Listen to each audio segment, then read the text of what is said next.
Welcome to the Wrong Call Sportscast. Josh Tidwell, Dave Yagi. We are back to do what we do. And boy, have we got a great topic to start this show, buddy. Well, I think everybody knows what we're going to be talking about. You got to start the show with one thing. Hoosiers? Yeah. Come on, baby. What about them Indiana Hoosiers? Got making Natty, history. the Natty. Making champs. history. 16-0, perfect season, college football national champions. Did you ever in your wildest dreams of all time think that you would say those words? No. No, never, ever in my entire life did I see it. But now it's the truth, the whole truth, and nothing but the truth. The transfer portal and NIL have made, well, they've killed the SEC, and they have made teams like Indiana a powerhouse in college football. Yeah, because now everybody can pay their players. Everybody can pay the players now. It's an even playing field. And kids want to go where they have playing time. They don't want to wait fucking 3 or 4 years. like they used to. Because all them years at Alabama, guys sat and waited because they knew their 1 year of they got to start and play would put them in the NFL under Nick Saban. Correct. But now guys want to do it a lot quicker, a lot faster. Absolutely. So, and boy, oh boy, was it something to see on Monday night. Absolutely amazing. The number one, stressful. The number one Indiana Hoosiers beat number 10 Miami 27-21 in Miami for a college football national championship. So the first team to go 16-0 since the 1894 Yale Bulldogs. And why did they have a 16-game season back then? Who the hell knows? But if you look at their schedule back then, they played like school. They were playing like high school teams. They played high school teams and rec teams and shit like that. Fuck all that. That didn't matter whatsoever. But how many firsts for Indiana? Their first college football championship, their first number one ranking, their first Heisman Trophy winner, their first Rose Bowl, their first Peach Bowl. Yeah. First. On the same year. And they're going to most likely end up with their very first number one overall pick in the NFL draft. I don't think that, but yeah. I don't think they've got one that's, I mean, they've had, IU's had players drafted, but never. No, I'm just saying I don't think Mendoza's going to go first overall. Oh, yeah. Tom Brady and Mark Davis were down there on the sideline just doing and gone over his ass. So. I hope not, but obviously you watched the game here. I watched the game at home with some friends and family, and as an IU fan, you're hoping that they win the game, and it was stressful as all freaking get out. I was nervous as soon as the game started. I got nervous. It turned into a great game. I mean, it actually was, yeah. If you're a lot of people that there was no bullshit calls. Okay, when it gets to calls, there was no bull, but there's a point with letting them play, and you got to call some shit, right? Yeah, call some shit. I understand. Yeah, but they weren't ticky-tacky. They weren't, and they did not. I was hoping IU would be far enough ahead in scoring that would never even, but boy, it stayed close, and I was like, there's going to be a bullshit flag somewhere. That one hit on Mendoza with the helmet to helmet under the chin. That should have been called. Should have been called. Even all the announcers were like, that should have been called. Yep. But in the same sense, with the fake, the RPO, he looks like a runner. So I think helmet to helmet. I think the defender has a right to tackle him there, yes. But the helmet to helmet, leading with the crown of the helmet, should have been the call. And boy, there was a lot. You can't go helmet to helmet on a quarterback anyway, ball or not. Right. Yes. At least in the NFL. I don't know about college. It should be the same. They have more targeting in college than they do in NFL. And then boy, some PIs that didn't get called. There was a lot of holding on receivers. I saw lots of holding. Saw lots of holding on the line. I think there was one big run that Fletcher had on the outside. They had Aiden Fisher turned all the way around. They showed it 16 times on television and no call. but they were consistent with it. So the stuff they weren't calling for. They just called the overly blatant. Yeah. Whoa, bro. Yeah. So we let you do all this, but you took it one step further. Yeah, I commend the referees for it. I think it was a ACC crew that did the game, or no, it wasn't ACC crew. It was a Big 12 or something like that crew. So I commend the referees for that because there was a lot of no calls in that game, and it was entirely too close for comfort. I was a ball of stress the whole second half. Yeah, I was getting nervous. I was definitely getting nervous. I was so scared of the bullshit call. Well, I was like, Indiana's going to get fucked on some bullshit call. well, late in that game, they got that roughing the passer on Indiana on Carson Beck when he got hit in the back. And I thought, shit, this is it. This is the start of the demise. Yeah. Yeah, but yeah. Yeah, you know what I'm talking about. Yeah. Um, Everything was just happening so fast, and every play meant everything. couple highlights of that game, obviously. Was the Pornhub girl in the audience? Well, for yeah, Miami? that was great. That was great. And then she's like, "Oh, so upset. ESPN was filming. What? Now you're camera shy? Yeah, right. I You're a whore. You've been butt ass naked on every computer screen. She in was America. gonna fucking choo-choo train the whole Miami team if they won. Yeah, it was funny. I saw a lot of memes on that afterwards, and every man in America going, oh, when they put it on TV. I had no idea it was until that meme popped up. So the same one. I was like, "Who they the showed fuck her is on that?" TV, and we're all sitting around my house. I'm like, porn star. No, I was like, that's not the Hawk Tua girl. I know who she is. But what about the 4th and 5 call? Now, Dave, you're always screaming about taking the points. I am Always screaming about taking the points. And at that moment, that game. And there's NFL games over the weekend that a certain team got fucked if they would have taken the fucking Absolutely. points. So during that play, 4th and 5, I'm stressed because the game's close. I'm like, this game's too. You got to take the points here. It's way too long. Signetti takes the timeout, comes back out, the offense and I am just shitting a brick, dude. I'm going, oh my God, you gotta get these 3 points. Yeah. And then that was. I was doing the same thing. I was like, wrong. You're leaving fucking points on the field in a tight game. Yeah, that was the points at a premium. Absolutely, and that play in particular for Mendoza is going to go down in infamy. Yeah, it's like Indiana. It's going to be Indiana lore. Yeah, they put the Superman cape on him on they Photoshop sure did. shit. That kid got beat to death. I mean, they had pressure on him early and often in that game. Yeah, the first quarter. I mean, they were all over him getting pressure. With a bloody lip. Yeah, but yeah, that play, and he willed himself. Once he got hit and turned at the 5-yard line, he was going in. Yeah. That was an amazing, amazing football play by Mendoza. That was your Heisman moment. That was your first round draft pick moment. That was a defining moment for what the team was about. Absolutely. I mean, honestly, I could not believe it was really cool, but boy, dear God, if you don't fuck this up, do not fuck this up. Yeah, and they didn't. Thank God. I agree. Like I said, I was nervous as hell when they came back out with the offense. I'm like, oh my goodness, dude, anything could happen. Yeah, that's big nuts. I text everybody in the group. I'm like, this motherfucker's pulling out the Dan Campbell nuts on this one. Yeah, and we saw how that worked out for Campbell this year. It was very bad. He overdid it this year. Yeah. He might have to get a nut cut because he needs to slow down on the big nuts. Go ahead and let some pressure out of those fucking things. But an amazing game. Absolutely awesome. This is the 18th time a player has won the Heisman and their team has won the national championship. I was surprised it was that many.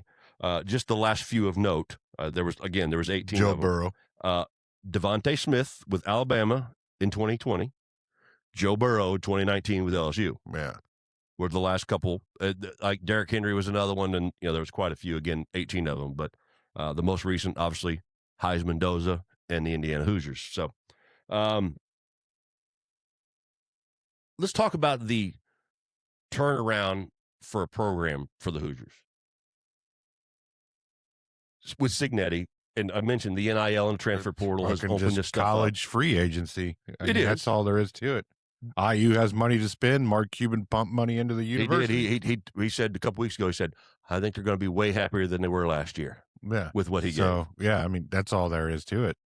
And it does. It's helped and made a difference, like you said. It's legal. Yeah, once everybody can pay the players, it's different. But then you're going to get guys that don't want to wait other places, and they're like, IU's going to let me start. Yeah, they just won a national title. Yep, they won a national title. Then Alberto Mendoza hit the transfer portal. Mm-hmm. Well, that's because they already picked up the other kid, Josh Hoover from TCU. He's going to be their starter next year. So he wants to go play somewhere else, but he can't come back to IU. You never fucking know. No, he could get a year starting somewhere. He could go start at Georgia Tech for a year. Hoover's got 1 year. He plays. Mendoza comes back. I mean, the fucking Carson Beck is already on his second NFL contract.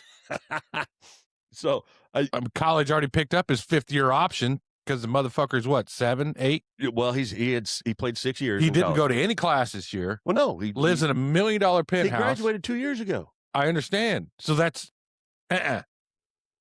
That's college football has lost its way if you're letting this shit happen. Well, and again, that's NIL because these guys want to stay. Then a guy doesn't get drafted. I don't want to be a free agency, but can I come back to college? That's what that one kid tried to do last year that Cincinnati drafted. Yeah. And no, he buddy, wanted to come back. Once you got an agent and you've declared for the draft, you're not allowed to come back. And these guys in college now, you think about the thousands of hundreds of thousands, whatever the number is of players that are in college football, that 1% or 2% of them make the pros. Mm-hmm. So with NIL, what it is now, you're not going to the NFL. You're not getting drafted. If you do, you're going to be an undrafted free agent. So why don't I stay and make $1 million, even if it's $1 million, playing for college? So I totally get it, man. But 7-8 years. Oh, I agree. I think it's. I mean, come the fuck on. You've already graduated. Yeah, it's unnecessary. Bye, dude. They got to fix that stuff, which I think again. All of this stuff has just changed within the last few years, the landscape of college football with the money and the transfer portal, and there's a lot to be fixed. There's a lot. Probably didn't even eat lunch on campus once. So I've got some notes here, but I want to again a little bit talk about the turnaround at IU. They were coming into this year were the losingest program in all of college football. Yeah, they had more losses than anybody else.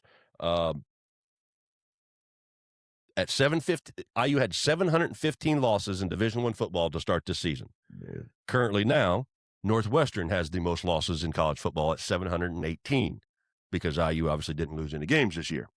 Right. So, that helps. And only lost two last year. Yeah. So it is one of the greatest things we've ever seen in any sport to go from that terribly bad, horrible to the pinnacle of your sport, the best of the best, national championship. Even if let's say they even lose the national championship game, still getting there, and that turnaround that Signetti's had with the transfer portal, NIL have a lot to do with that. Weren't they one game away from it last year? Yeah, they got beat by Notre Dame last year. And the very next day, the next game was Notre Dame, Ohio State. Yeah, okay. So I mean, in 2 years, they went from one of the worst teams in all of college football that won 3 games or 4 games a year before Signetti got there to winning 10 to winning 16. Mm-hmm. So there's very few instances in any sport like this. So I did a little research today. I was looking because I was curious about other turnarounds that have been so big, so dominant in a change. And one of them were the Chicago Cubs with the 2016 World Series win. So the Cubs and the 2015 team as well. Yes, almost getting to the World Series. So the Chicago Cubs had 91 losses in 2011, 101 losses in 2012, 96 losses in 2013. In 2014, they brought in Theo Epstein from his success with the Red Sox. Moneyball. Yep. So they bring in Epstein. They sign John Lester. Yeah. And that year was it 15, Chris Bryant had his debut, and they go to the NLCS. And he won MVP. Yes. So, and then the following year, obviously, the great season the Cubs had. He was NL MVP. Yeah. Then 2016, the great year they had, win a World Series. Yep. So, huge turnaround in MLB. It's one of those, you bring the right guys in, you bring somebody new in to run the show like Signetti. Boom, you go from irrelevant. And they were damn near in the World Series again the following year. Yeah, so you go and then right after that, right back to the dumps. But so that's a huge turnaround in sports. The other one, the number one turnaround in sports that everything I read and looked at today was also a football team. 85 Bears? The other kind of football team. Soccer. Yeah. So, have you ever watched the show Ted Lasso? No, dude. It's hilarious. It's great. No. It's no. It is sampled off of this a little bit. So the 2015 Leicester City in the Premier League soccer in England. Is that how you say it? I don't know if it's Leicester. I don't know what it is. Leicester sounds more British. It might be Leicester. More European. Leicester City in 2015 again, true Ted Lasso story. After 10-year hiatus in the Premier League, because they relegate teams, you go up and down. Yeah, you suck. You're going. Yeah, you're going down. Double A, triple A. Yeah. So, Leicester City was after 10 years in the lower league, returned to the Premier League in the 2014-2015 season. That season, they finished 14th, because 15th, they would have been relegated back down to the lower level again. So their first year back in the Premier League, they finished 14th. The following year, entering the 2015-16 season, they were a 5,000 to 1 odds to win the Premier League championship. Now, in context, the Hoosiers, to start the season, were 100 to 1 odds to win the national championship. Leicester was. But you're saying there's a chance. Leicester was 5,000 to 1 odds to win the Premier League championship that year. And they went on to win the Premier League championship that year. After 10 years not in the Premier League. What year was that? 2016. Oh, that's pretty recent. Yeah. Same year the Cubs won the World Series. Yeah. So 10 years not in the Premier League. They get to the Premier League, almost get relegated again. The next year, they stayed in the Premier League and went on at 5,000 to 1 odds to win the championship. So, Leicester City in the other football. Football on the pitch. Yeah, so, it is on the pitch. On the pitch, as they like to call it. I got a little bit of golf news. Oh, okay. Yeah. Michael Lasasso is foregoing his senior year at Ole Miss to join the LIV. Now, why this is a story is because he's joining the LIV, he has lost his amateur status because he's foregoing his senior year. If he stayed his senior year, because he was the single player national champion in college, he gets an automatic bid to play Augusta in the Masters. But not anymore. But since he's went pro, he's no longer the amateur champ. So he does not get to play at Augusta in the Masters this year. I think he'll take the couple $100 million for. Probably so. But to get to say you get to play at Augusta, the most gorgeous golf course on the face of earth ever known to man.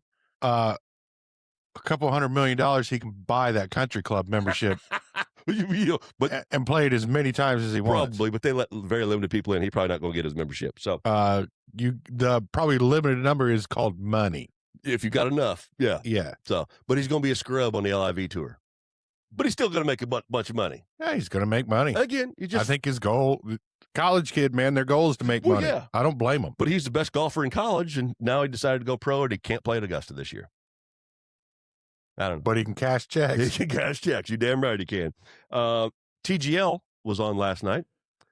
I did see that. Tiger Golf League. It popped up right after Sports Center when I was switching over to the hockey game. Jupiter Lynx. At 7 o'clock. The LA Golf Club beat Jupiter Lynx 8-4. And Justin Rose. Man, LA Golf Club, man. I know, the crazy name, right? Hell of a name. Thoughtful. Must have had a fucking think tank for that one. But Justin Rose hit the very first albatross in the simulator league. You know what an albatross is? That's 2 under par, isn't it? 3 under par. 3 under par. He hit a 2 on a par 5. So 3 under par is an albatross. And Justin Rose got the first albatross in the simulation league of the TGL. Cool. So way to go, Justin Did they Rose. fly in a big computerized albatross like when you get that would have been way cool. When you get a turkey in bowling? Yeah, the turkey comes across the screen. That would have been badass. But I don't think whatever the fucking albatross noise make. Aren't they extinct? I think so. Or is it the condor? I think it's condor. I don't know. I'm not up on my endangered species list. This is a sports show, not National Geographic. Well, just so you know, if you go to Australia, saltwater crocodiles were down to like 5,000 of them, and they fucking bred them. And now there's 12 million. There's way more than they can fucking. There's over hundreds of thousands of these fucking things. We all want to be in the That's water when you know you fuck up. Yeah. When you get a creature like that. Hey, the white rhino, I get it. But a crocodile, we don't need them motherfuckers. Yeah, you don't need them to terrorize beaches all across. Yeah. Australia's got enough problems and shit. So I got some racing news. The room. The 24 Hours of Daytona race starts this Saturday. Man, I'm going to be up all night, too. It starts at 1:40 p.m. It will run 24 hours. That's why they call it the 24 Hours at Daytona. Clever name. Right? Another think tank. They thought out, too. They put a group of people in a room and said, we got to come up with what to name this series. Yeah, we want to race for a whole day. A whole 24 hours. Well, let's call it the 24 Hours at Daytona. Yeah. That makes sense. How many hours a day? 24, Bill. What are we racing? Daytona. That's right. How about, now listen to me. Just go with me here. How about 24 hours at Daytona? I like it. God damn it, Jim, you're a genius. So that starts Saturday at 1:40. Start making T-shirts. Tony Stewart is returning to NASCAR. With the team? No, he sold his team a couple years ago, Stuart Right. Haas, and then he went and won a national championship in drag racing. But Tony Stewart is going to make an appearance in the Craftsman Truck Series at Daytona. Oh, he's going to drive? Yeah, he's driving. It's his first time in a Craftsman truck since 2005. I always liked watching the trucks. I thought they were They are pretty fun. cool. But he signed with Ram Trucks and Calig Racing to run at Daytona. Calig Racing is going to run 5 trucks on their whole circuit this year. And the 5th team is going to be relegated for rotating in legendary drivers, probably like Jimmy Johnson, the Tony Stewarts, the guys like that, and then up-and-coming talent. So they've added a 5th team that's basically just... So it's a publicity tour. It's a publicity team, yeah. But Tony Stewart is coming back to NASCAR this year in Daytona. Go to race get him, Smoke. in the Craftsman Truck Series. So should be a little fun. That racing is, the truck series is always a little fun, a lot of beating and banging on them trucks. So. Yeah, I just like the trucks look cool. I just don't watch a lot of racing anymore. I don't at all. Well, never. But the trucks look cool. I like the semi-truck racing looking. Well, yeah, the figure eights and the semis. Yeah. Buses in reverse. In the NBA, Detroit is still leading the East at 31-10.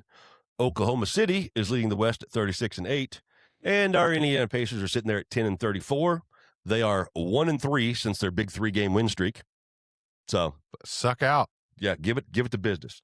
Golden State. Don't start now. Golden State lost one of their stars, Jimmy Butler last night, ACL tear in a loss to Toronto. So that's going to be tough for them. They were in the middle of the pack, right on the edge of playoff contention, I believe, currently at the moment. But that's going to be a pretty big loss for them. Steph's getting up there in his age, so don't know how much he's got left in him. He's almost 40. Yeah.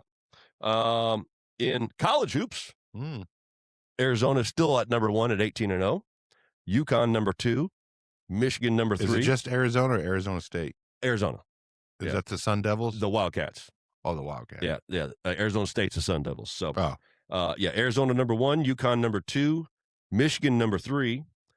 Purdue is number 4, but the new rankings come out tomorrow, I think, or Friday, because Purdue got beat by UCLA last night, 69-67. So they're going to fall. Number 5 is Duke. Number 6, Houston.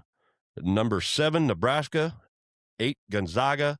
9, Iowa State. And 10, Michigan State. So we got 4 teams in the top 10 in the Big Ten. So Big Ten's kicking ass. Big 15? Huh? Big 17? 18, 19, whatever they are. But the Big Ten. The Indiana Hoosiers in basketball are not doing so hot. They don't need to. Well, we're a football school. Okay. And now Michigan is a basketball school. Right? Yeah. See how this shit changes? Yeah. But IU has lost 4 consecutive games. They lost to number 3 Michigan last night, 86-72. After my partying for the championship game on Monday night, I stayed up, watched all the post-game conferences. I watched all the interviews because I just couldn't go to sleep. I was so jacked up. So last night when I got home, I was pretty tired. So I got home, showered, ate dinner, sat down like, ooh, the IU Michigan game's getting ready to start.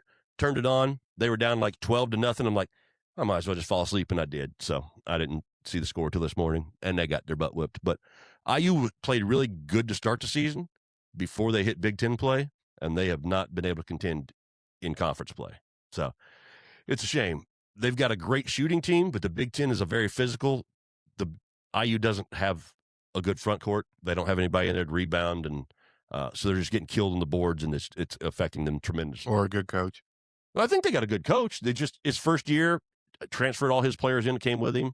Obviously, his son's a monster 3-point shooter, but they don't have any size, and you need size in the Big Ten. Nepotism.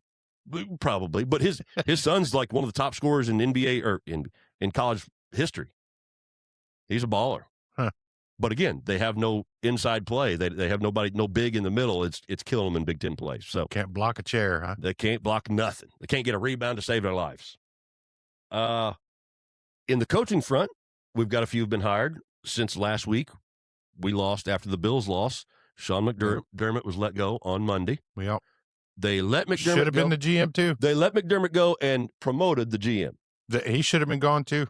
Yeah, he didn't give him a defense or a receiver, so that makes sense to me. He's the one that said, "Hey, let's run the same shit out here, minus a few of the starters." Yeah, makes no damn sense. We lost in free agency. Yeah, How that works is beyond me. And he gets promoted. So another coach has been let go. So we have had a few hires happen though. Atlanta hired Kevin Stefanski, the former Browns head coach. Boy, Baker Ripped him up. I saw all that today. He's like, I'm looking forward to seeing you twice a year, Yes. coach. What, he said something. What did he say? He said, I still haven't talked to you since you shipped me out of town like a bag of garbage. Yeah, but what did Stefanski say to get Mayfield to retort? Said he was a bust or something. Is that what it was? You're talking about his quarterbacks that he's had in Cleveland or something along them lines? I might have saved it to post on the on our social. one of our socials, but I don't know if I got around to it. But yeah, I heard what Baker said back, but I didn't hear what Stefanski said to generate that response from Baker. Dave is currently looking. I'm waiting for my eyes to adjust. He ain't got his specs on. I don't have my readers on. Here it goes. Failed is quite the reach, pal. Still waiting on a text call from him after I got shipped off like a piece of garbage. Can't wait to see you a couple times a year, coach. That was Baker's response. But again, I don't know what Stefanski said to generate that response. Basically, he was the a bust. experiment failed or something like that. So Stefanski is the new head coach in Atlanta. Jeff Hafley, the former Green Bay defense coordinator, got hired as the Miami head coach.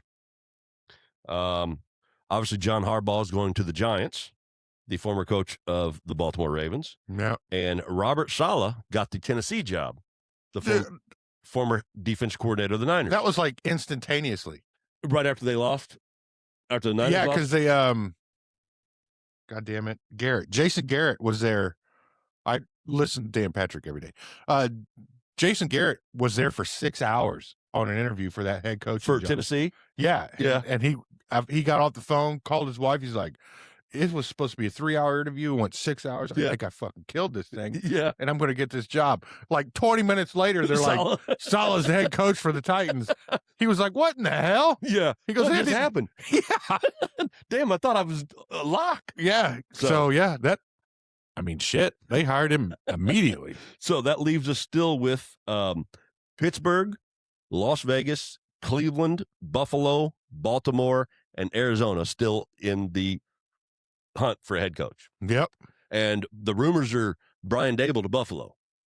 Or Buffalo. He's going to interview. He's definitely going to interview. Just because Josh Allen, he was Josh Allen's coordinator when he was destroying stuff for a few years before he left to go to the Giants. So, but the other one is Joe Brady, I think, is the offensive coordinator for Buffalo.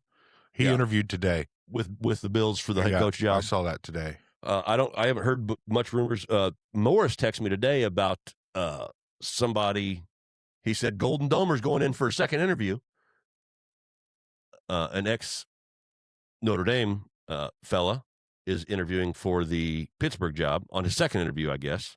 And his name is the Bus. Anthony Weaver, defensive coordinator in Miami. So has his second interview at Pittsburgh. They're going to go young. He's a minority.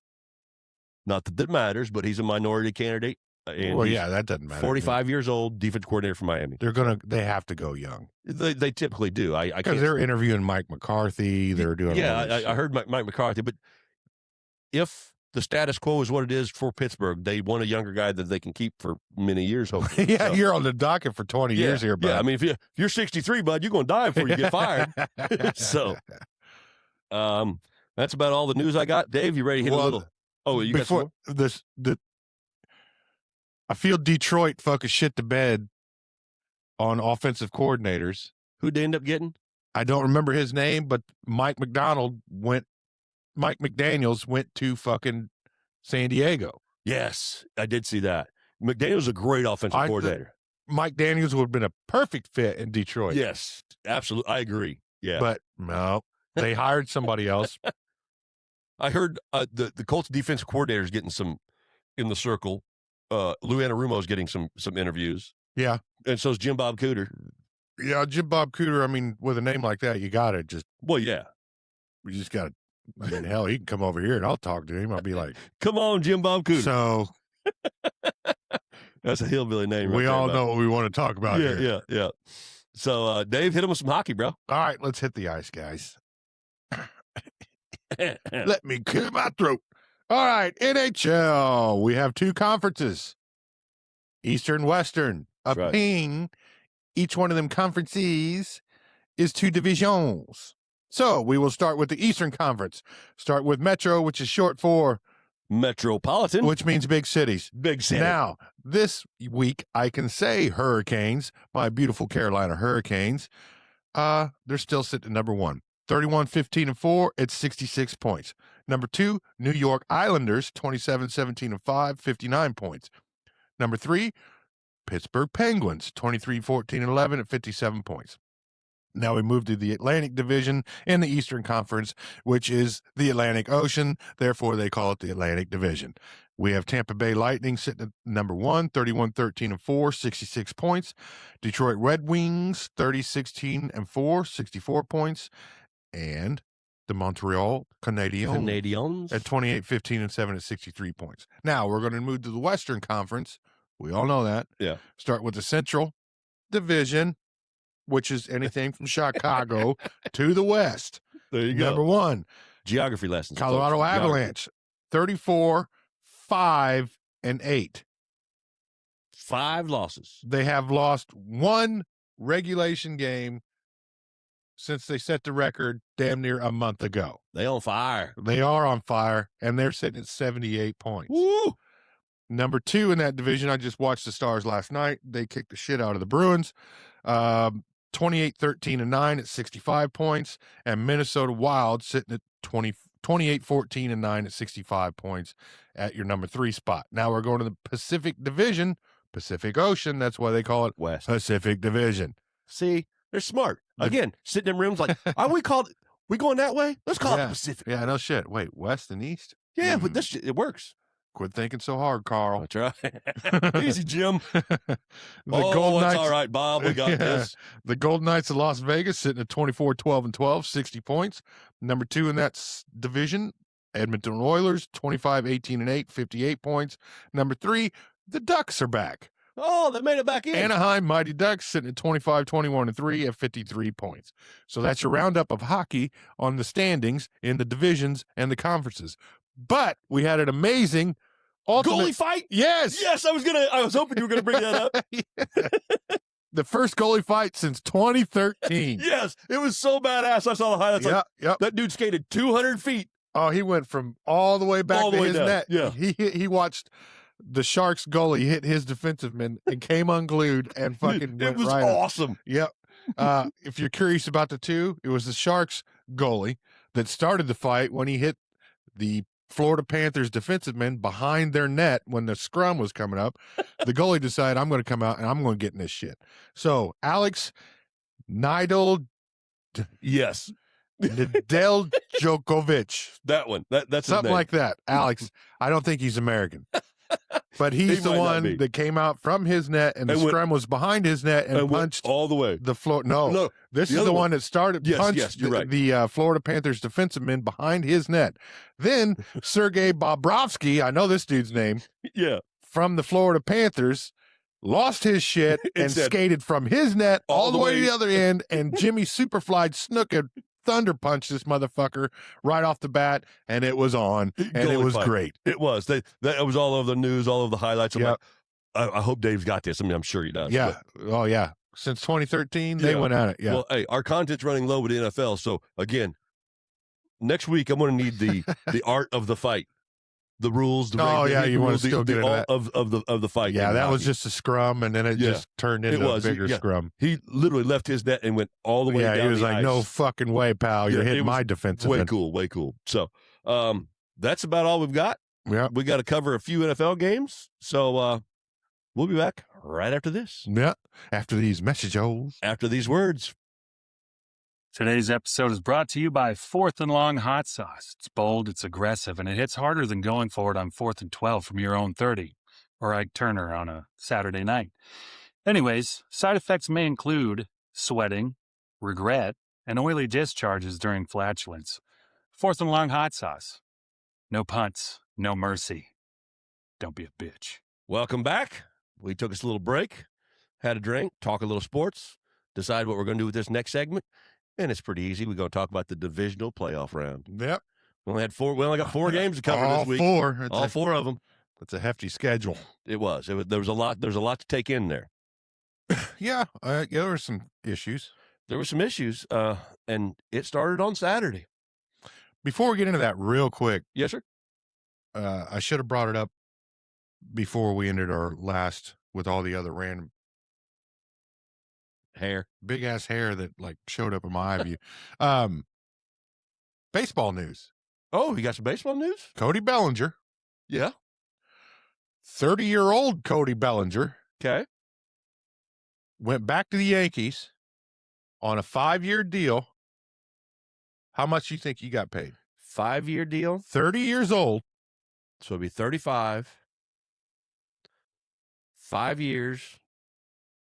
Baseball pays outrageous. So $100 million. $162 million for 5 years for a 30-year-old that's been free agent floating for the last couple years. That's crazy. That's insane. That's just.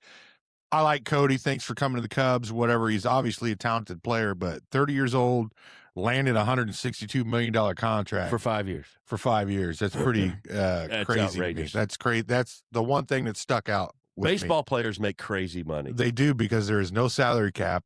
Yeah. And all those teams make a lot of money. So any of those teams that are basement dwellers, fans of those basement dweller teams, you need to blame ownership. Oh, 100%. Because the money is there. Yes. There's money to be made or had or spent on any player. They just refuse not to. God, that's crazy. But anyway, that I remember that when we were downstairs talking. 5 years, $160 million? 162.5. Golly. That's re-damn ridiculous. At 30 years old. Re-damn ridiculous, Dave. Yeah, never mind his other contracts. Should have been a baseball player. Yeah, should have. Should have, could have, would have. Should have. We had the divisional round of the NFL playoffs last weekend. Yeah, we did. 2 games on Saturday, 2 games on Sunday. Yep. Getting ourselves ready for the big Hoosiers on Monday night. It was a definite feast of football. It was good football. Not 50%. If you're a Hawks fan, it was good football. We had 50% good football this weekend. We started out on Saturday with the Bills at Broncos. So we started divisional round weekend. We started with overtime. We ended with overtime. Yes, we did. First game was overtime. I Last forgot that one when. Yep. I forgot the second one went to overtime. We started with the Bills at the Broncos. Yep. 30-33. This was probably one of the worst games you've seen Josh Allen play. 4 turnovers. Yeah. And in the post-game press conference, he was crying. I let my team down. And he had some open throws there to win the game. They're late. That one, was it Kincaid or Knox that he just threw way in front of him? Mm-hmm. Yeah. When they had a lead. But, I mean, you got common sense. When you get a turnover in the NFL, you're either giving up 3 or 7 points. Yes. So that's just the way the positive negative differential works. So let's pretend you gave up 4 turnovers, so that you just gave the other team 28 points at worst. Yeah. Or you just gave them 12 points. I mean, at best. But you still gave up points unless you stopped them. But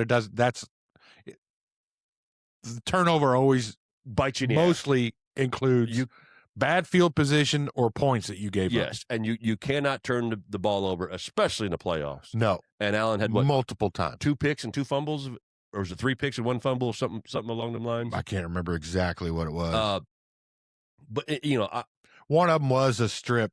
The Brandon Cook strip sack. Yes, a strip sack on. Oh Allen. yes, yeah. I think it got ran back. Yeah. What was your take on the Brandon on the Cook's interception? Javon Williams, is that the guy that stole it from Brandon Cooks? That was a catch. It was a catch. Okay, we had the same thing. But that ball never touched the ground. No. So in some referees' eyes or some rule books, he was down. His knee, his whole ass was down. Yeah, so he was down, and then the defensive player rolled over the top of him and was able to pull the ball out. But in some instances, that should be awarded to the offensive player, because he had the ball first, already down by contact on the ground. Yes, what comes into this is that football move. Well, you can't make a football move when you're down by contact. You already had ground. Secure possession, all that. But either way, over the last few days, cooler heads have prevailed. It really was a pick because they both had arms on the ball. They did, and Mike, obviously looking at during the game as it happened, I thought Buffalo was robbed, and I've watched it numerous times and listened to the pundits all talk about it on TV, and thought to myself, Brandon Cooks probably never had enough sole possession of it long enough. Yeah, that's what it came, because the other guy's hand was still in. Never touched the ground. So it was still basically a jump ball. A live ball. Yeah. Yeah, because Cooks never really secured it. It was a 50-50 giver. Neither one of them had control of the football till after the defender took it away from him and got up. The ball never hit the ground. Basically, everybody's looking at Cooks' ass and is down, but you're not really looking at who has their hands on the ball at the same time. He never had solid control of the football. Right. So the turnover was already mid-happening when he was down. Yes, exactly. So, I mean, it's a shame that it had to come down to that. And again, but it didn't come down to that play. No. That's if not you're focused on that one play, that's not the reason the Buffalo lost that game. That's what we've talked about when it comes to penalties. What really killed the penalties at the end, the same guy gave up 54 yards in 2 plays when all you had to do was stop them. And this dude, number 24, I believe, one of the corners, went fucking nuclear. Yep. Lost his shit. Yep. And one of them was fucking at the ref. Yeah. So he already had a fucking holding or whatever, and then got pissed at the ref, and here's more yards, you motherfucker. And then he goes and give up. Yeah, and then he goes and fucking gives up a big fucking PI. Yeah. 54 yards in 2 plays when all you had to do was fucking stop him. Yeah, but this dude went nuclear. But at the same time, that same guy committed a penalty. Somebody else on the Bills committed fucking roughing the passer at the same exact time. 2 defensive. That's what killed you. And your defense failed. The one thing that the GM... That's what you said. The Buffalo's defense let them down tremendously. When they had the shot, they were sus all year long, and when it came down to actually let's fucking focus and do something about it, the defense has been a problem all year long. It has been. Became the problem. They have been gashed in the run game numerous times this year. And then they just lose their fucking shit. Yeah. That's literally the problem that's been the problem all year became the absolute problem at the very last drive. And you lose that game, and you fire your coach and promote your general manager. Which the general manager should have been fired because he's the one that built that defense. He's the one that gave Josh Allen no weapons until Brandon Cooks was signed almost a month ago. And I wouldn't even call him a bona fide weapon. He caught some passes. He made some plays. I mean, he's a good possession receiver. Yeah, he's been in the league for a long time. He's not a number one. They have. No, he's a number one at Buffalo. Well, Khalil Shakir, whatever his name is. Did he get hurt? In that game, he might have. But the 2 games prior, playoff games, he had what? 12 targets, 12 receptions. But that's a good slot. He's not a number one either. You don't have a guy that you can count on.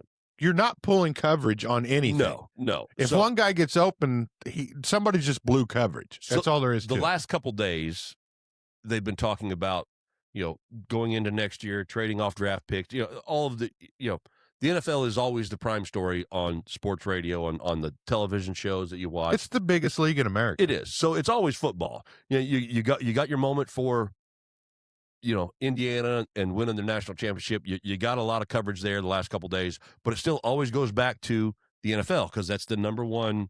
Well, because we're coming up on fucking championship Sunday. Yeah. So I heard a lot of talk the last 2 days about Buffalo's first round pick, wherever it may be, 28th, 27th, whatever, in that vicinity. Talking about the Bills, their first round pick, whoever it may be, where they're picking at, is not a player that's going to come in and change. They're not going to come in and make that team a contender. All right. Buffalo has got to still be in win now mode because the New England Patriots are taking over that division. So you still have to do something before it's too late.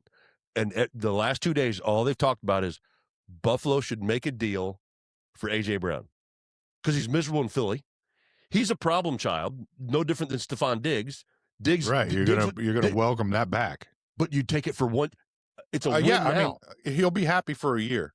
But in that 1 year, if you get a run, Yeah. does it make sense? You know you can get a run. You're going to have to trade for something. Get rid of your first-round pick. Go grab you a number one receiver.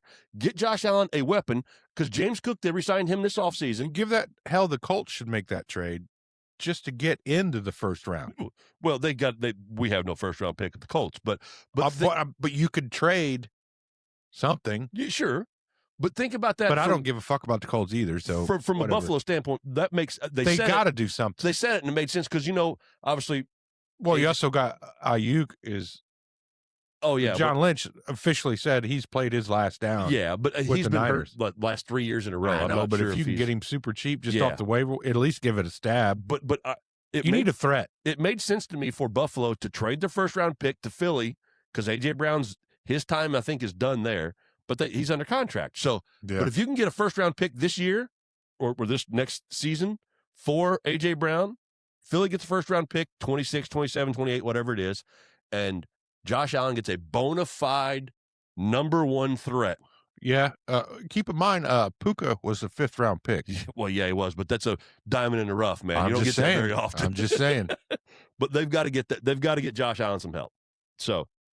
But yeah, they do that. Denver goes on. Jared Cook is an amazing running back. Awesome. The running game was awesome all year long. And their number one receivers were freaking Knox and Kincaid, two tight ends. Yeah, which, two tight ends. It's great to have a great tight end. That's all you got. Yeah, those guys are your middle guys. Those aren't your deep threats. Those guys aren't taking the top. The guys you're fence. sitting deep are possession receivers at best. Yes, you don't have a guy that can go up and snag a ball like A.J. Brown. So it would be beneficial for them to get somebody like that. But again, they lost. And they're not drawing coverage. Yeah, they lost. They promoted their GM that gave them the shitty team. And in the mix of all of this, and I still haven't heard the official word, I've heard stories all over the place. In this overtime win, Denver loses Bo Nix. Yeah, that's fucking crazy. Like, not even 10 minutes after that game is over, my phone. Yeah, Schefter's like, Bo Nix out for the rest of the playoffs. Yeah. Needs surgery. Fractured ankle, needs surgery. I was like, wait, is this a fucking joke? I saw videos on like TikTok of Denver families, and one lady was recording it and tells her husband, and he's sitting there like, no fucking way. What do you? Yeah. And then at the end of the game, he was laughing, smiling, walking, shaking hands. So I've seen numerous reports, and I haven't seen an official report yet.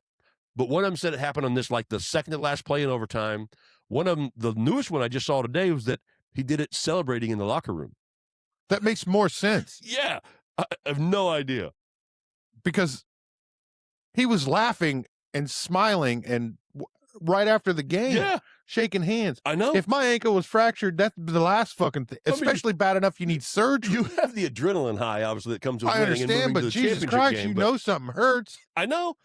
Again, I don't think there's still an official report. A bone report. is not a stubbed toe, brother. I don't think there's still an official report of win or how or what. It just happened. So, therefore, Broncos are not going to the Jared fucking. Stidham gets a start in the AFC Championship. They're not going to the fucking Super Bowl. So yeah, that's a crazy story. That's still developing. That is crazy.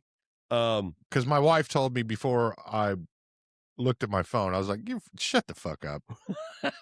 There's no way. She's like, "No, Adam Schefter's report." I was like, "Hold on, I follow him." Yeah. He hasn't called me yet. Shefty's got news. We know. I mean, Shefty calls us first, at least on usually on Wednesday afternoons. Lets us know the newest news. He gives us a lowdown. Yeah. You guys might have missed this one. So, yeah, I mean, what a crazy turn of events with how that game, again, a great overtime game. Broncos win. I knew the Bills didn't have it in them. Well, they might have had the spirit in them, but physically the team was not going to compete. I mean, you guys know I'm a they would have made it to the Super Bowl, and the Seahawks would have fucking crushed. Well, that's going to be interesting. So, Bo Nix. We lose Bo Nix. Denver makes it through. That was the first game of divisional weekend. Yeah, that's just the first game. Yeah, and then we had Saturday night. Well, Saturday night was an ass whooping. There was nothing to this game other than the Seahawks' domination. Yeah, well, they lost Charbonnet. He went down with an ACL. But Darnold didn't have to do shit. I think he threw the one touchdown to Smith and Jigba. Walker had 3 rushing touchdowns. Darnold didn't have to do shit because the defense was on point, and the running game was on point. San Francisco, just too many injuries. It caught up to them in this game. That Seattle team is legit. Your luck runs out. Yeah. Seattle, man, they look good. Yeah, they're pretty fucking solid. There's not a lot to talk about that game. San Francisco got rolled. Yeah, I expected that, honestly. Now we hit Sunday. Yeah. First game, Texans at the Patriots, and boys, did C.J. Stroud have a shit game. Dude, in the biggest moment, that dude crumbled. Dude, the New England was throwing shit at him. He was seeing ghosts, dude. He didn't know what to do. No. He was basically closing his eyes and throwing in a general direction. 4 picks in the first half. Yep. That they got in that kid's head. They did. I have never seen, I mean, in all the years we've watched football, I have never seen a complete shutdown or lack of all those looks they were getting. They mind fucked that kid. They did. He was right there in front of God and everybody. I mean, everybody on the panels, all the geniuses that watch football and don't run a team or coaching. They should have pulled this guy at halftime and at least give him a couple series to get right. But man, he was a mess. Yeah, they fucked with him bad. I mean, but their defense played good to try and keep him. They did, but try is a good word. Yeah, but and that Houston defense was on the verge of something great, an amazing season. They were kind of my dark horse to make it to the Super Bowl, but boy, New England. And I don't think that New England did anything fantastic on offense, but defensively, yeah. I mean, they just they killed C.J. Stroud. Yeah, they mind fucked that kid. So New England moving on. Yeah. Once again, the fucking Patriots might be back. 16th year in a row we've had fucking Patriots or Chiefs in the AFC Championship game. Yep. Now we still got 1 week left. It's not sold yet, but it's a Jared Stidham-led Broncos offense. I know, but they're still in the AFC Championship game. Well, yeah, I'm sorry. You're right. Yeah, 15 or 16 seasons that New England or Kansas City have been in the AFC Championship game. Dominance. Gay. Ridiculous. Stupid. And then we finished. I'm really glad New England's good again. And then we finished divisional weekend with another overtime This game. was one I was pretty excited for. Rams and Bears was a great game. It was a great game. Now, it was opposite of what I thought was going to happen. Yeah, I thought, but it still turned out. I thought that game was going to be the shootout of the weekend, and that was the defensive game. Yeah, it was. But look, what Caleb Williams did, that fourth down. Oh, he did great. That fucking dime he fucking threw to Komet in the end zone. Wow. Fourth and 8. Everybody's like, how could the Rams let him get behind them like that? He ran back 40 yards. That's what I'm saying. Is the Rams had no idea Caleb Williams could make a throw like that. Yes. They're like, this guy is the least of our problems. Yeah, that dude ran 40 yards backwards. Yeah, Caleb Williams is already going towards our end zone. Yeah. And one of their tight ends is parking in the corner over here. Unreal, fuck this dude. Guy. Unfucking real. Oh, it was a fucking dime, and dude. that sends that game to overtime. Yep. That's got it. I mean, look, that was a fucking dime. We have given Caleb Williams a lot of credit the last couple months.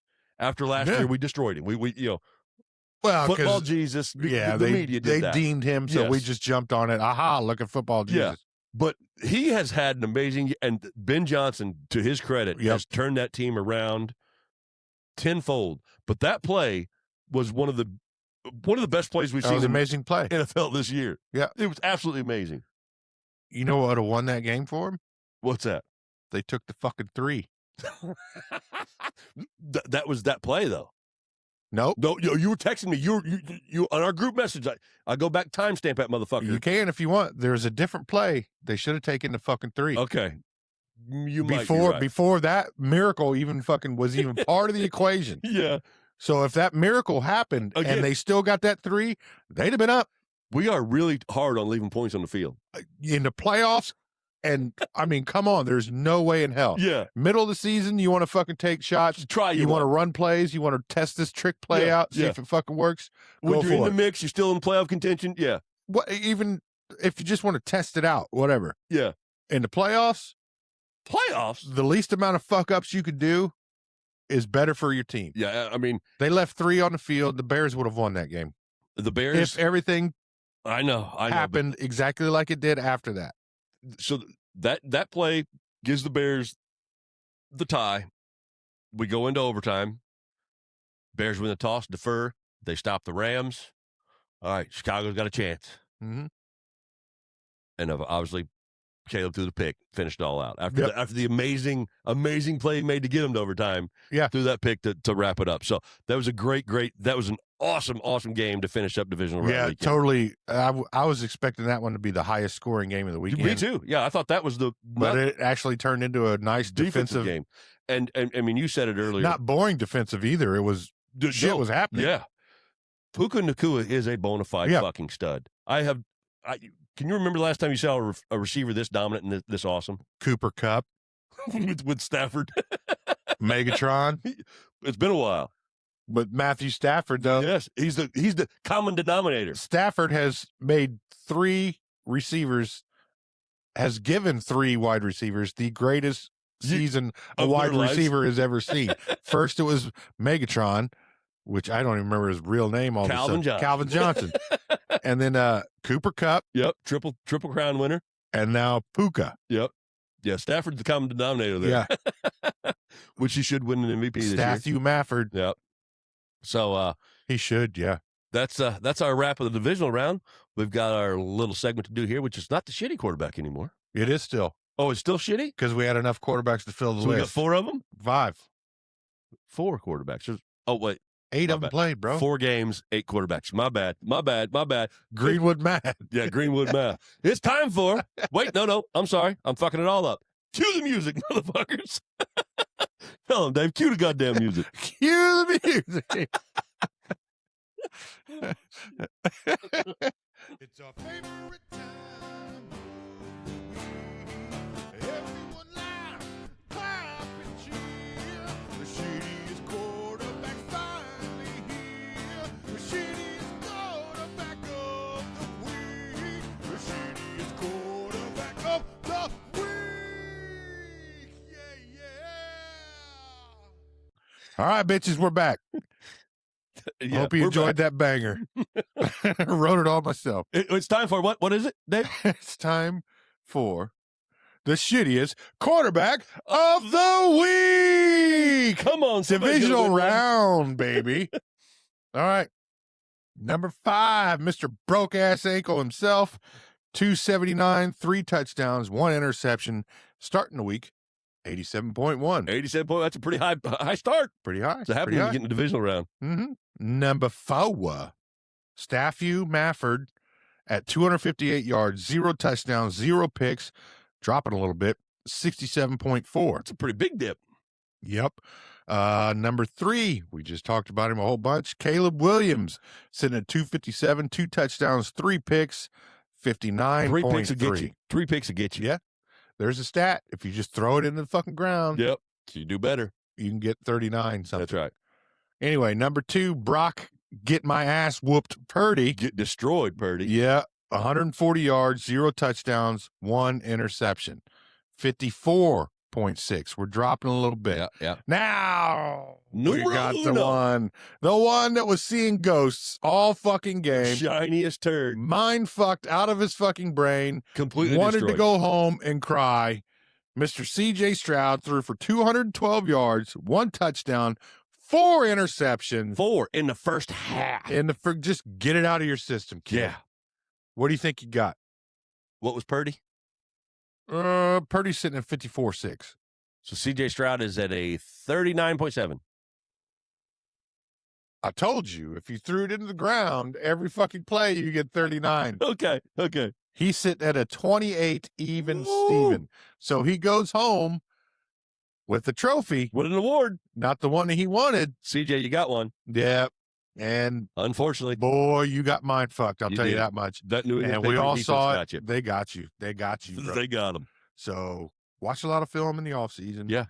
But while you're doing that, hold your shiny trophy of the shittiest quarterback of the week. Way to go, for the CJ divisional Stroud. round. You are the last shittiest quarterback winner of our year as well, too. That's right. Because next week, I don't have enough quarterbacks to make a shitty list next week. So well, next we do have week, 4 quarterbacks next week. we do, 2 games, but it's going to be the greatest quarterback of the week. That's right. Cue the music. Yep, cue it.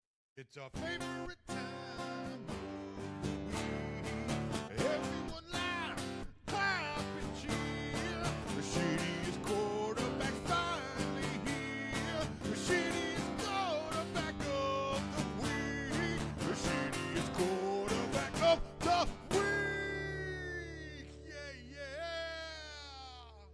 Welcome back.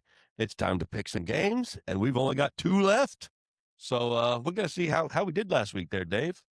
And as always, thank you to Mr. Bradley Damron for keeping track of this stuff for us. Statistician. The statistician. I think we're going to ask Brad to join us next week. So when you hear this episode tomorrow, Brad, we'd like you to join us next week for the show, wrapping up, getting down to the end of the season. But let's see how we did. So in division week, Dave was 3-1.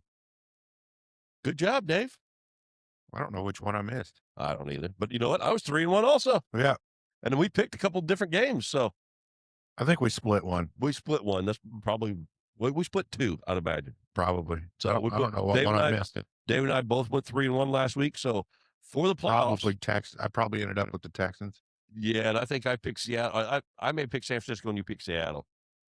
So Either way. for the playoffs, currently, Dave is 7-3. I am 8-2 in the playoffs. And that's where we stand currently with 2 games left to pick. We got 2 games to pick. Only this week. 2 left, man. One Championship big Sunday. game to pick after that. So Yeah, 2 weeks later. 2 weeks later, got a little break there. So we've got. We don't have a break. We don't. We'll be here for you weekly. But it's championship We'll Sunday. break down the Pro Bowl. That's right. That's right. The flag football game, the skills competition. I used to love that shit. I did too. honestly did. Yeah. The last few years hasn't I don't been know if nearly as fun. Oh, last year was pretty fun. The obstacle course. Remember It was. that? Yes. I forgot about Yeah. that. That just popped in my head. Yep. And then dodgeball. Dodgeball's always a good Yeah. time. Championship Sunday, Dave. Yep. It's time. Who's to the first, nitty-gritty. AFC or NFC? The first up on Sunday at 3:00, we got the Patriots at the Broncos. I knew it would be at the Broncos. At the so that's Broncos. basically a Yeah. West Coast Yeah, game. it's in Mile High. Well, hell, the other 2 games are both West Coast teams. So, Well, I mean, but usually they Further do west. an East Coast. well, we have Mountain Time for Denver yeah. and Pacific But Time. I'm just saying, usually there's East Coast, West Coast. Yeah. But we've got the Patriots going to Denver. Yep. Since To play the Denver's the number Broncos. 1 seed with Jarrett Stidham. Jared Stidham's getting his first start since, hey, I ain't thrown a pass in like 3 You know years. the Patriots drafted him into the league? Oh, no, I did not know that. Yeah. Yeah. I did not do my research on that, Dave. Oh, I'm sorry. Yeah. Did you also do your research that Sean versus Mike and Sean versus Mike are the 2 coaches Mike- on each? Mike Vrabel and Sean Sean Payton, Payton, yeah. And Sean then McVay. Sean McVay and Mike McDonald. Yep. Look at that shit. Huh, go figure. It's the Sean and Mike show. It's the Sean and Mike Hey! show on Championship Sunday. Yeah, Check that shit out. That's going to be a trivia question in about 20 years. maybe. It might be. I might quiz you again at the end of the show and see if you I'll remember. probably forget by then. But first up, we got the Patriots at the Broncos, Dave. Yep. What do you Patriots. That's fuck Patriots, man. think? I'm going to take the Patriots here, too. Pending a fucking miracle. The Denver defense in Mile High. I think this game's going to be closer The defense than is expected. going to have to win the game. Yes. I'm going to have a little fun with this when we get to the bets. But I'm going to take All the right. Patriots to win the game. I'm going to take the Patriots to win the fucking game. And then on Sunday evening, we got our NFC matchup, our NFC championship game, the Rams at the Seahawks. They're 1-1 on the season. They played each other twice. Their third matchup Their coming third up, matchup. kids. But It's it's- hard to beat a team twice, It's in especially Seattle. when you see a motherfucker 3 times. It's at Lumen Field. Mm-hmm. Where the Home of 12th, the 12th man, man. the 12th man is a real deal. It is. Everybody wearing Hawk hands Yep. and shit. I'm taking fucking Stafford Mathard. All right. The MVP. MVP, baby. You taking the MVP? Yep. Hey, look. Darnold didn't have to do much in that last game. No, Because- he didn't. Because There's a San reason Francisco why. sucked. He didn't have to do shit. Matthew Stafford's going to pull this motherfucker out. I am a huge Staffy Mathard fan, so I am going to go with you, and I am pulling For the Rams. for the Rams. All right, so we're both on the Rams in this one. Even though if the Rams lose and the Seahawks win, I think the Seahawks are winning this fucking Super Bowl. I agree. I think whoever wins this game wins the Super Bowl. Yeah, that's good. That's good. I mean, whoever I'll, wins, I will go. I'll definitely go with that. because the Rams or the Seahawks in my NFC, opinion, I've can said beat- all year long, can beat the NFC Patriots is or the yeah, Broncos. both of these teams would mop up the AFC. team. We've talked about it for probably a month or two. Yeah, That Super Bowl winner is going to be one of these NFC teams. Yeah, and they're both going to be out of the same division. Yeah, the NFC. One of whoever wins that NFC Championship game is winning the Super Bowl. Is definitely the favorite. Mark it down right now. Bonafide bets with Dave. Bonafide bets with Dave. I'm betting a whole nickel on it. The NFC It's is a winning hard. the Super Bowl. It's not an old nickel. It's one of them new refurbished celebration nickels. Yeah. Dave, you heard it here first, folks. Yep. The NFC is winning the Super Bowl. And I'll give you a cigarette and a beer too. I'll throw that in there. So yes, but yeah, I like the Rams to win this one. And if you're against me, I might even let you come over and play Double Dragon. So there you go, folks. We're both on the Rams. Yeah. We're both on the Patriots. Yep. NFC's winning that Super Bowl. Did I pick the Patriots? I picked the. You picked the Patriots. Okay. Yeah. Oh yeah. I just like the. So we're either going to go 0-2 or 2-0. We could go 1-1. There's no way. We both picked the same teams. Oh yeah, we did both pick. Yeah. Never mind. Greenwood math. It strikes again. Yeah. So did you know that Sean versus Mike and Sean No versus fucking Mike way. is Get out of here. Yeah. Sean Payton. Uh-huh. Mike Vrabel. Uh-huh. Sean McVay. Mike McDonald. I got it. Yeah. I got it. Yep. All right. So that's Mike our McDonald from the Doobie Brothers, believe it or not. Yeah. His second career is That's right. head coach in the NFL. Time to make some bets, Dave. Hey, you make the bet. I already threw down the biggest one. I bet a Dave put one on nickel, lock. a beer, and a cigarette, and let you come play Dave put Double one on Dragon lock. with me. So that's my lock.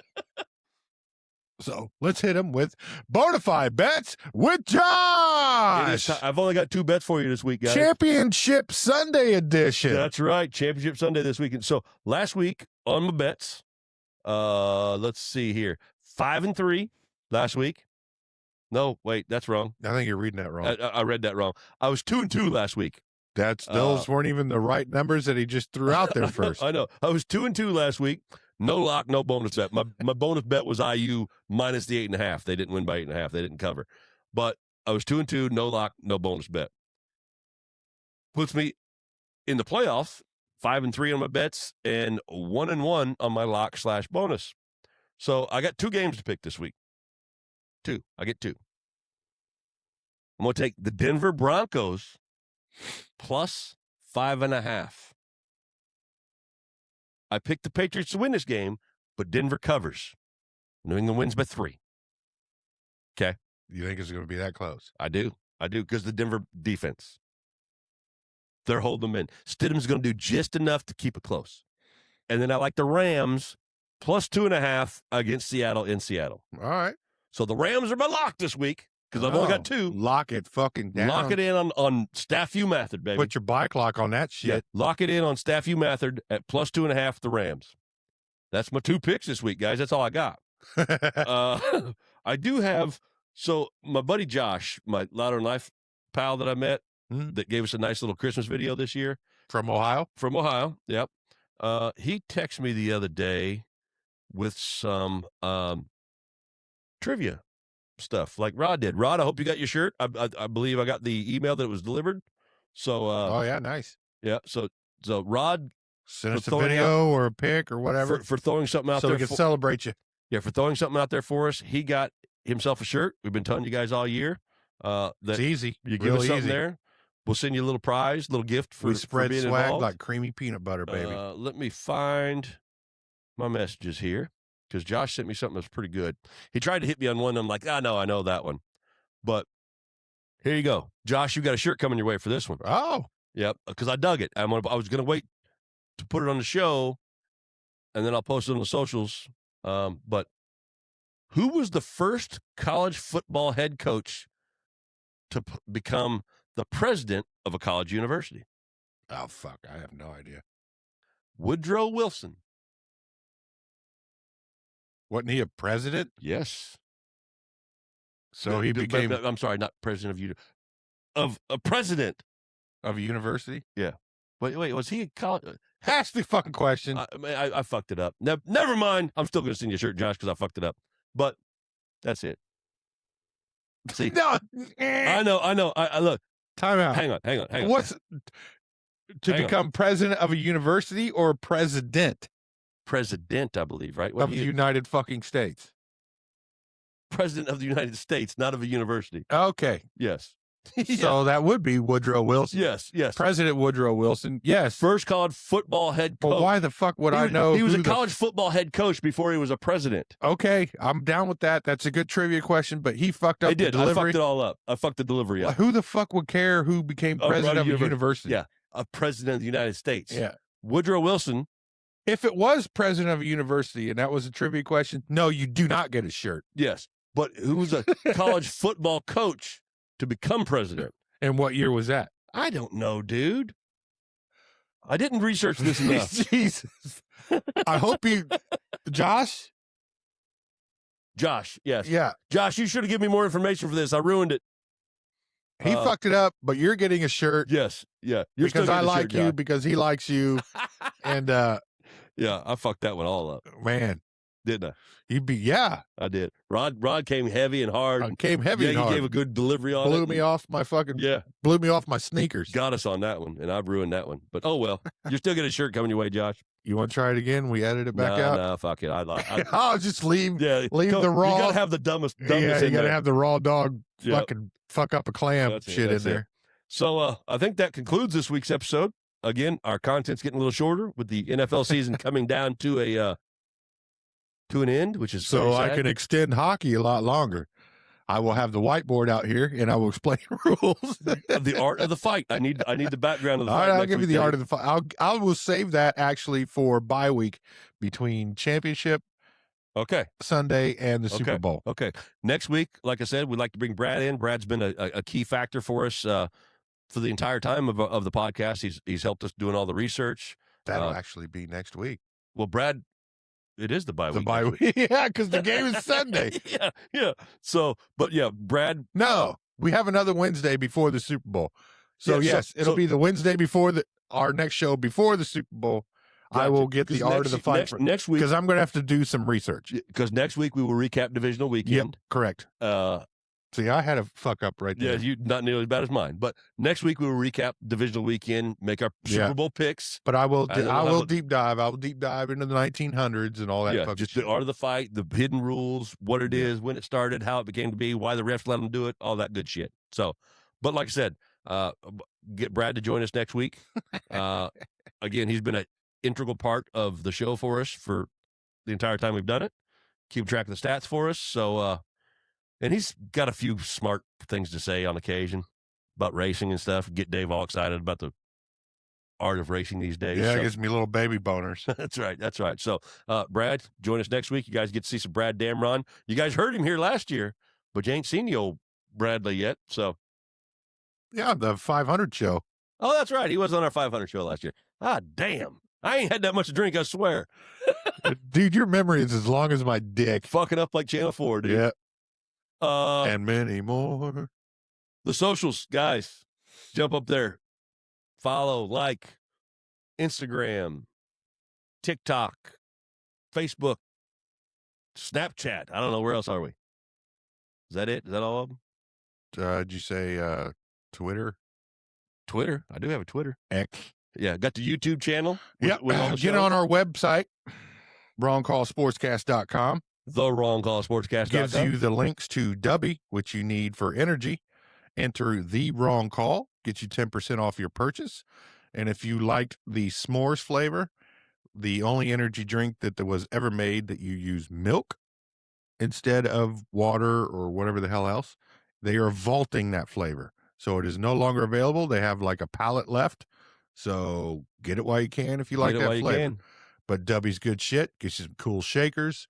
You guys are actually doing good on my petition for you following on the Spotify to get on the Spotify, start your free account, follow, like, subscribe to the show. Absolutely. It's free.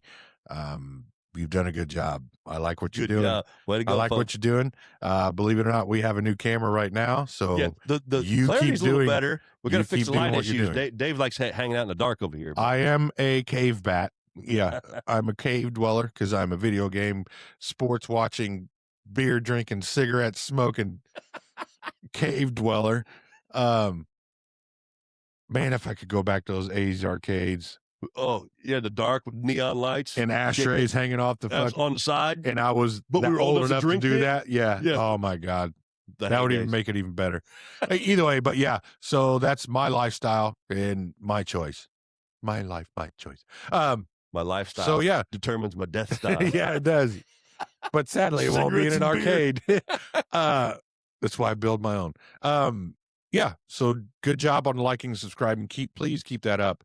And you got anything else to add? Yeah, get that. Hey, Dubby.gg in the promo code, 3 words, the wrong call, get you 10% discount on all the energy and hydration drinks you want. Like you said, they got great shakers. They got great flavors. Make sure you go grab you some. Don't forget the store, guys. We're adding some new stuff. I got an idea for a new shirt, which is going to come hopefully here in the next week or two. So on our website, down at the bottom, there's a link for the shop. We have the koozies. We have hats, sweatshirts, T-shirts, wine cooler things and shit. So lots of stuff. Guys, go out and support us. Grab that. Like I said, we got the new camera. Hopefully it looks a little better, a little clearer. We get a light issues figured out, so you see Dave's pretty face over here. But yeah, you helping us helps us put out a better product. So keep it up. Like you said, thanks for listening. Thanks for subscribing. It helps. And yeah, that's about all I got, bub. Yeah. All right. Well, toast to you motherfuckers. Thanks for making the right call and listening to the wrong call. Absolutely, Dave. We all love you. You kicked ass, brother. You kicked more ass, buddy. We will see you guys next week. Wrap up the divisional round. I'm sorry. We just wrapped up. Championship round. It's Championship Sunday. Championship Sunday. You Who's guys going enjoy. to the big dance? We'll see you guys next week. Love you.